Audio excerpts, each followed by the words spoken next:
নমস্কার বন্ধুরা, মনির টাইমলাইন চ্যানেলে আপনাদের সবাইকে স্বাগত। আশা করছি আপনারা সবাই আনন্দে আছেন, সুস্থ আছেন। আজকে আমরা বেরিয়েছি শ্রী শ্রী পঞ্চানন্দ ঠাকুরের পুজো দিতে। মন্দিরটি আমাদের বাড়ির খুব কাছেই, ওই মিনিট পাঁচেকের দূরত্ব হবে। আজকের খুব একটা বেশি গরম নেই, কেননা কালকে রাত্রিবেলায় একটু বৃষ্টি হয়েছিল।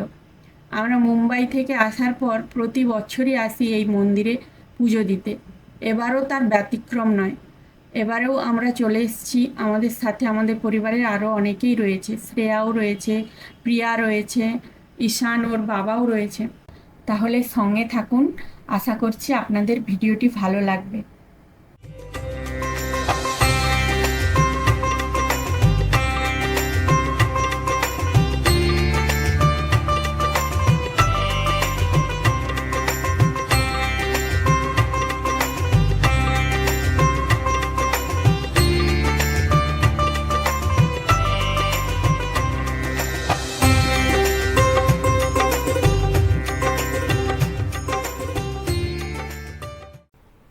এরপর আমরা মন্দিরের প্রাথমিক কিছু কাজ সেরে, এই যেমন মন্দির চত্বরটা একটু পরিষ্কার করে পুজোর ফল কেটে দেখলাম হাতে একটু সময় আছে, আর তখন ঠাকুরমশাইও আসেননি, তাই মন্দিরের পাশেই একটু পুকুরধারে ঘুরে এলাম।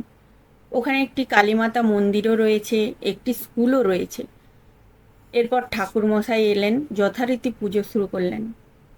ঠাকুরের অভিষেক, পুজোর মন্ত্র উচ্চারণে, ধূপের সুগন্ধে, শঙ্খ, কাঁসর, ঘণ্টার শব্দে এই সময় এই জায়গাটা যেন একটা দেবভূমিতে পরিণত হলো।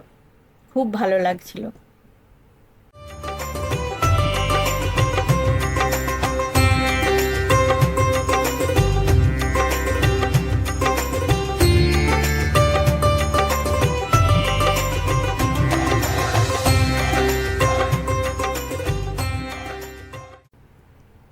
এই এলাকাটি খুবই বন্যাপ্রবণ এলাকা, তাই যখন খুব বড় বন্যা হয় তখন আশেপাশের এলাকা স্বাভাবিকভাবেই প্লাবিত হয়ে যায়, কিন্তু মূল মন্দিরটি, বাবার বিগ্রহটি কিন্তু কখনো ডোবে না। এই যে বাবার মন্দিরটি এখানে আছে, এটা কিন্তু মন্দিরের ওপর কিন্তু কোনো আচ্ছাদন নেই, বাবার গাছতলাতেই বাবা অধিষ্ঠিত। মূল মন্দিরের পাশে অবশ্য একটি আটচালা আছে। আমি আমার শাশুড়ি মার মুখে শুনেছি, আসলে উনিও ওনার বড়দের কাছ থেকেই শুনেছেন, যে কোনো এক দেশের রাজা নাকি এই মন্দিরটি প্রতিষ্ঠা করেছিলেন। উনি নাকি মন্ত্রী, উজির, ধোপা, নাপিত সব নানান ধর্মের মানুষকে ওনার রাজ্য থেকে এখানে এনে বসতি গড়ে তুলেছিলেন। উনি একটি মন্দির বানিয়েও দিয়েছিলেন, কিন্তু বাবা পঞ্চানন্দের স্বপ্নাদেশ হয়েছিল যে তিনি মন্দিরে থাকবেন না, গাছতলাতেই থাকবেন। এই যে বাবার মন্দিরটি এখানে রয়েছে, সেই থেকেই বাবা এখানে আচ্ছাদনহীন অবস্থায় অবস্থান করছেন।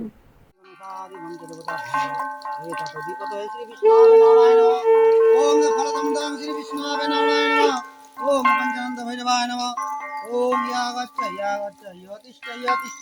या सन्निरुद्धत्तमे सन्निधिष्ठाम ओम गणसादि पंचदेवता पूजा कृतं नमः एतगन्धां श्री गणसादि पंचदेवता नमः एतादुदीपदे श्री विष्णुवे नारायण नमः ओम धूपं श्री विष्णुवे नारायण नमः ओम दीपं श्री विष्णुवे नारायण नमः ओम फलगन्धां श्री विष्णुवे नारायण नमः एता ओम अद्ध ओम धाये सत्तं सुवित्रं मण्डलं। বাবা পঞ্চানন্দ খুবই জাগ্রত, অনেক দূর দূর থেকে মানুষজন এখানে পুজো দিতে আসেন। বাবা সবার ইচ্ছা পূরণ করেন। ओम गुज्जाति गुज्जगुप्तातं गृहणास्मितपितं जपं सिद्धिर्भवतु मे देव तत्पसीद सुरेश्वर एतगन्धां श्रीगणेशादि पंचदेवताभ्यो नमः एतातुदीपदे श्रीगणेशादि पंचदेवताभ्यो नमः ओम ओम आदिपुरुषाय विद्महे वक्रतुण्डाय धीमहि तन्नो सूर्य प्रचोदयात् एतगन्धां श्री। এরপর পুজো শেষ হলো, আমরা সেখানেই দাঁড়িয়ে ভোগ প্রসাদ খেলাম, আর যারা যারা সেখানে এসেছিল তাদেরকে সবাইকে ভোগ প্রসাদ বিতরণ করে আমরা টোটো গাড়িতে করে বাড়ির উদ্দেশ্যে রওনা হলাম। টোটো গাড়ি করার উদ্দেশ্য হলো, আমাদের সাথে অনেক জিনিসপত্র ছিল পুজোর নানা রকম জিনিসপত্র, ভোগ প্রসাদের গামালা সব কিছুই আমাদের কাছে ছিল, তাই হেঁটে আসাটা একটু কষ্টকর ছিল। এই জন্য একটা টোটো করে নেওয়া হয়েছে, যাতে একদম বাড়ির সামনে এসে নামিয়ে দেয়। গ্রামের মধ্যে টোটোই আমাদের একমাত্র ভরসা। আমরা যেখানেই যাই এখন একটা টোটো করে নিই, তারপর টোটোতে চড়ে যেতে খুব ভালো লাগে।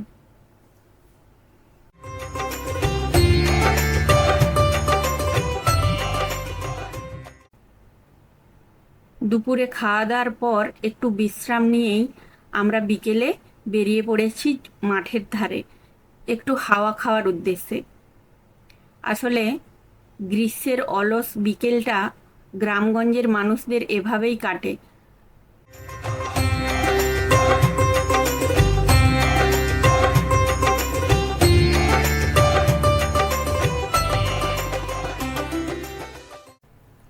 তবে সবার যে অলসভাবে কাটে তা নয়, বিকেলবেলার বিভিন্ন রকম কাজকর্মও হয়, জমির কাজকর্ম, এই যে ধান ওঠানোর কাজকর্ম হচ্ছে খামারে, তারপর চেনাশোনা কোনো প্রতিবেশীর সঙ্গে দেখা হলে গল্পের আসর জমানো, সব কিছুই এই বিকেলবেলাতেই হয়। আমরা বসে রয়েছি, গায়ে ঠান্ডা ঠান্ডা হাওয়া লাগছে, আর দূর থেকে ওই তাল গাছটায় যে পাখিগুলো রয়েছে তাদের আওয়াজ কানে ভেসে আসছে, ভীষণ ভালো লাগছে। ওই তাল গাছটা দেখে ছোটবেলার কত স্মৃতি মনে পড়ে গেল।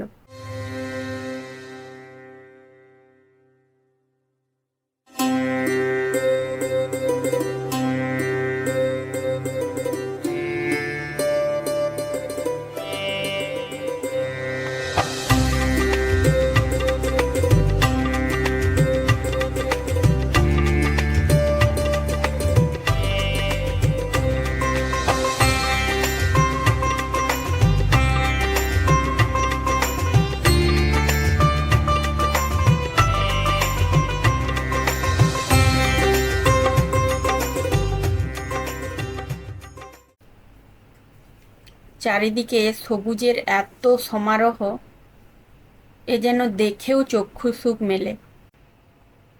ওই যে দূরের বাঁশ বাগানের পাশ থেকে সূর্যি মামা টাটা বাই বাই বলছে।